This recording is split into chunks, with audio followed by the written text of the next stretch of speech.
Ladies and gentlemen, distinguished guests, and all those in the audience and watching around the world who love freedom and democracy, thank you for inviting me here today. I'm honored to be with you and on the same panel with so many outstanding public servants. A few weeks ago, President Obama announced that all U.S. troops would be withdrawn from Iraq by the end of this December. The reasons the President gave for his decision need not concern us today. But what does concern us today are the implications for the safety and security of the residents of Camp Ashraf. Because whatever dwindling influence the U.S. government still retains in Iraq, it will evaporate completely once American forces exit that country. Iraqi officials have been quoted as saying that they will close the camp by the end of this year and relocate the residents elsewhere within Iraq. No one should be under any illusion as to what this would mean for the residents. In his memoirs, former President Bill Clinton recounts in painful detail his deep remorse at standing by and doing nothing. President Clinton's wife is now the Secretary of State and has the power to remedy the injustice at Camp Ashraf. No one is asking Secretary of State Clinton to send troops or to enlist the help of our European allies this time. All she has to do is delist the MEK. Time is short and the need for action is urgent. But there are some hopeful signs to sustain us in this fight. There are some recent developments that are starting to favor the forces of justice and freedom. In particular, there are positive trends at the United Nations and within the U.S. government. Let me briefly talk about each one. First, the UN. UN High Commissioner for Human Rights has accepted petitions from the residents of Camp Ashraf that have requested the granting of refugee status. And the UN High Commission is moving forward to considering these requests.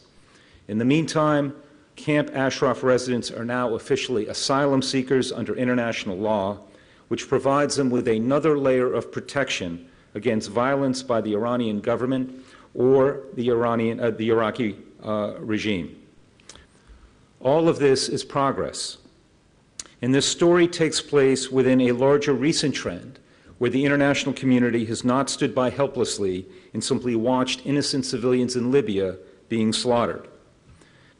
I believe, and I know you'll agree, that the international community has a responsibility to protect the innocent residents of Camp Ashraf. It is simply not possible to stand by and do nothing. If never again applies to the residents of Benghazi, then it applies to the residents of Camp Ashraf. The international community cannot claim they do not know the perils these residents face every day, not after the events of April 8th earlier this year. Now, 6 months ago, these commitments by the UN and the larger international community did not exist. They do today. The UN High Commissioner and the UN Secretary General have publicly acknowledged the plight of the residents of Camp Ashraf, and we hope this will lead to even greater involvement by the UN. A second trend is taking place within the U.S. government. Your message, our message, is increasingly reaching officials at the highest levels of the U.S. government. In the past few days, Secretary of State Clinton has acknowledged publicly that she needs to decide the fate of the residents at Camp Ashraf. So some trends are positive. They're going in the right direction, but challenges remain.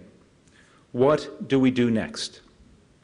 First, we need to continue explaining to the UN and the U.S. government why it is so very important for them to help resolve these issues. Camp Ashraf needs international protection, and they need it immediately. There needs to be international monitors, preferably UN monitors, placed at the camp to safeguard the residents. Second, the administration needs to be encouraged to take a more aggressive role in pushing back against Iran. We've all read about the recent Iranian plot to assassinate the Saudi ambassador and a Washington, D.C. resident, not very far from where we are today. If it had been successful, dozens of American citizens would have been killed and wounded in this attack. And yet, The administration reacted as if this plot was only a minor diplomatic misunderstanding. They have cited diplomatic protocols, invoked international norms, and characterized Tehran's plot as a violation of international law. No doubt it was that. But let's call it for what it really was, a direct attack against the United States.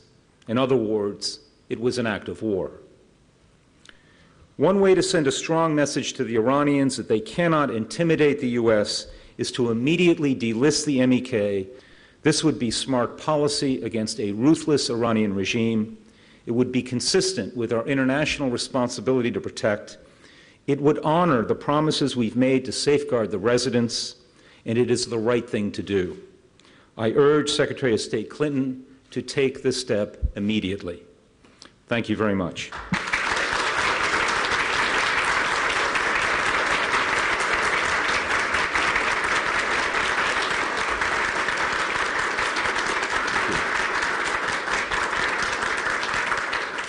Now it is my great pleasure to introduce our panelists. General William S. Wallace. General Wallace assumed command of the 5 Corps on July 18, 2001. He commanded the Corps during the 2003 invasion of Iraq, before leaving to become the commanding general of the Army's Combined Arms Center at Fort Leavenworth, Kansas. The general assumed command most recently of the U.S. Army Training and Doctrine Command at Fort Monroe, Virginia, in October of 2005. Please join me in welcoming General Wallace.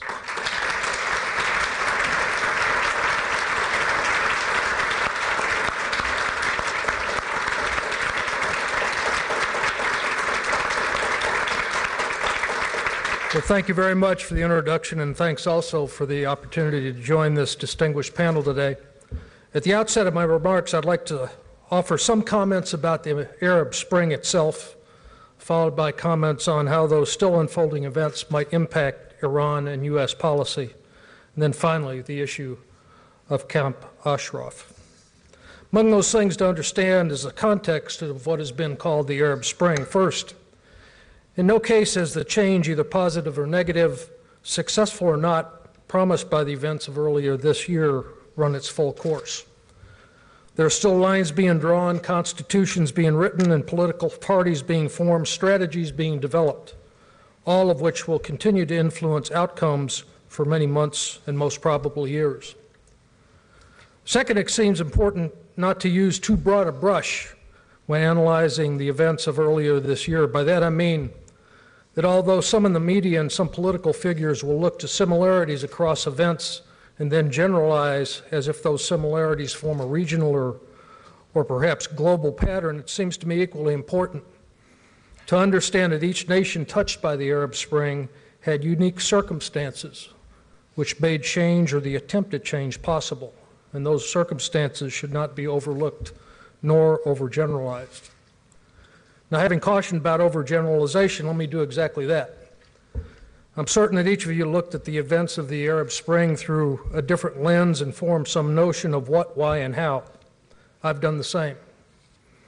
The aspects of those events which seem to me to have the most universal impact are threefold. First, technology; second, response; and finally, political formation. First, technology. It goes without saying that the use of social media has become a potentially powerful political tool. From a call to assembly in Egypt to perhaps a rallying cry for Occupy Wall Street, the power of the internet and such applications of Twitter and YouTube and Facebook have proven that free and open dialogue resides on the internet in abundance, even where it might not reside in a society. Next, response and responders. As one looks to the events of the past year, there seems to be a relationship between responders and response, between change and status quo. In those locales where the established government, regardless of its complexion, could command the loyalty of responders, be they military, paramilitary, or police, or all three, then that government was likely to use those responders rapidly and decisively to put down whatever social unrest it might have faced. Finally, political formation. It's here where change seems to be slow. sometimes to the frustration of those who have brought about the change itself. From old government to interim government to new constitution to new elections, etc., what appears to be rapid transition from the old order to a new one tends to be painfully slow in progressing toward a final outcome. It is in the area of organization where I see potential danger. Let me elaborate. My thesis is simple. In places like the Middle East, political entities who have been in opposition to long-sitting government have normally been suppressed, sometimes outlawed. Those entities go underground and organize to survive, and it is this very organization that puts them in a favorable position as they come to the surface and as change takes place. This brings me to the subject of Iran, and more specifically, what messages might have been received in Tehran relative to the Arab Spring. My observations are the result of almost pure conjecture, since each of you is very aware that our ability to see and understand the decision-making process in Iran is opaque at best. And this process is influenced by internal dynamics that are not fully understood. What is clear, however, is the Islamic Revolution in Iran has failed to deliver on its promises of prominence and prosperity. It's also clear that Iran is in the midst of political transition, which is likely to manifest itself as Iran approaches the next round of national elections. What then might the messages that were received in Tehran be this spring? The first seems obvious, that being the power of social media and the internet. The control of internet service providers is already in place. The government of Iran also enjoys the control of both response and responder. The Islamic Republic seems to have created for itself a permanent state of emergency or crisis. Iran's civilian leadership has regularly used the IRGC and other agents to suppress domestic opposition, yet civilian institutions, which in many other states restrain the power of the military, are too weak to do so in Iran. The result has been a steady increase in the power of the IRGC, and the IRGC seems ready to impose a very high price upon society in order to achieve its goals, goals which are frequently not in sync with those of the Iranian people. And while the IRGC has increased in power, the Western governments tend to negotiate, if they choose to do so at all, with civilian politicians who are incapable of delivering. The net result is a bolder and a more assertive Iran, challenging U.S. and regional interests in an effort to gain recognition as the dominant power in the region and simultaneously seeking to exclude the influence of foreign powers. Recent U.S. policy response to the threat of Iran has been consistently inconsistent. The Iranians will continue to test the U.S. and allied red lines, and the U.S. will continue to try to contain and deter. And the only thing that might change that dangerously balanced equation is the Arab Spring of 2012. What then about Camp Ashraf? In 2003, as the 5th Corps commander in Iraq, I had the responsibility for security of the northern portion of the country. At the time, we saw no evidence that the MEK should be listed as a terrorist organization. Therefore, we negotiated their disarmament and provided for their protection, not as terrorists, but as a military organization. My expectation at the time was that delisting would occur and the occupants of Camp Ashraf would gain the refugee status that they deserve. Over 8 years, nothing has changed except the urgency of the issue. Delisting is the right thing to do and needs to occur immediately, without which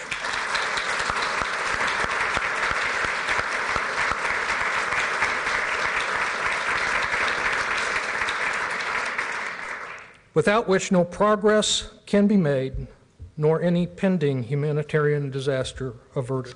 Thank you very much.